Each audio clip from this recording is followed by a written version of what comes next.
Carlos Yulo sinagot ang mga patutsada ng ina. May madamdaming mensahe. Matapos ang matagal na pananahimik, binasag na ni Carlos Yulo, ang double Olympic gold medalist, ang kanyang katahimikan tungkol sa mga isyong kinakaharap niya, kabilang na ang usapin ng incentives mula sa World Championships at ang relasyon niya sa kanyang ina at kasintahan na si Chloe. Sa isang pahayag, binigyang diin ni Yulo na hindi lamang 70,000 ang natanggap niyang incentives mula sa dalawang medalyang kanyang napanalunan.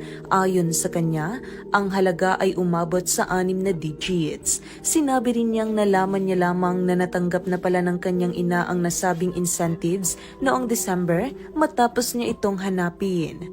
Nakita ko ang mama ko noong December pero hindi niya sinabing natanggap na pala niya ang incentives ko mula sa World Championships. Hindi ko malalaman iyon kung hindi ko pa hinanap. Hindi ko pa natatanggap ang incentives na iyon at hindi ko na rin hinanap sa kanila. Ang gusto ko lang malaman ay kung saan napunta ang incentives ko na iyon, ani Yulo. Binigyang diin din ni Yulo ang prinsipyo sa likod ng usapin na hindi ito tungkol sa halaga ng incentives kundi sa pagtago at paggamit nito nang walang kanyang pahintulot.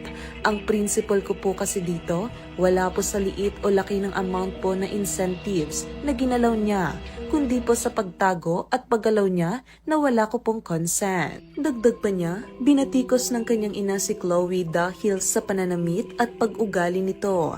Lumaki si Chloe sa Australia at iyon ang nakagisnan niyang kultura, sabi ni Yulo. At yung about po sa red flag daw po si Chloe na sinabi ng mama ko, hinusgahan niya po agad si Chloe sa pananamit at sa pag-akto po niya. Lumaki si Chloe sa Australia at iyon ang nakagisnan niyang culture. Tungkol naman sa pahayag ng kanyang ina na mauubos siya dahil kay Chloe, ipinaliwanag ni Yulo na may sariling kita si Chloe at lahat ng kanyang bank account ay hawak ng kanyang ina. Natuklasan ni Yulo na nauubos ang laman ng kanyang bank account na kanyang ina ang humahawak.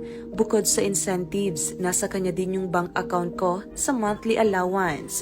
At noong nakuha ko po yung bank account ko na po na yon, dun ko po nalaman na inuubos niya po yung laman nun.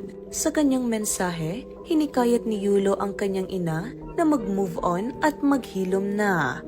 Ang message ko po sa inyo, Ma, na mag-heal kayo, mag-move on, at napatawad ko na kayo a long time ago po. Pinagpe-pray ko na maging safe kayo palagi at nasa maayos kayong kalagayan dyan lahat.